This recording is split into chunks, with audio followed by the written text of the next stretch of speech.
It's been labeled simply as the Derek Chauvin murder trial, but it's important to understand the differences between the charges against Chauvin.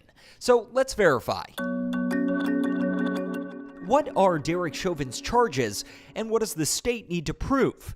Our sources, Minnesota's murder statutes, and 2 criminal law professors. Chauvin faces 3 charges, and this is critical. None of the charges require the state to prove that Derek Chauvin intentionally killed Mr. Floyd. Rachel Moran is a professor at St. Thomas Law School in Minneapolis. The difference in the 3 charges is really mostly about Derek Chauvin's mental state. The first charge is second-degree unintentional felony murder. Here, the state needs to prove Chauvin committed a felony, in this case assault, and that led to Floyd's death. That he knew he was committing a crime and he was assaulting George Floyd when Mr. Floyd died as a result. The second charge is third-degree depraved mind murder. The statute shows it's more about reckless behavior, causing a death with an act eminently dangerous to others without regard for human life. It's killing someone else while doing something kind of extremely, extraordinarily dangerous. Ted Samsel-Jones is a professor at Mitchell-Hamlin Law School in Minnesota.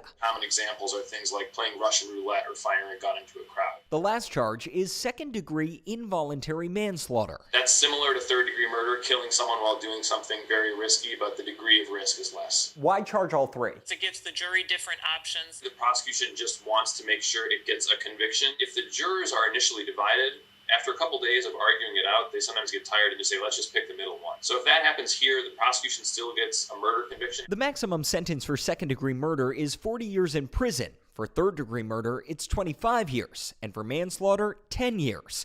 But Minnesota uses sentencing guidelines, and for someone with no prior convictions like Chauvin, second- and third-degree murder would likely carry the same sentence, 12.5 years in prison.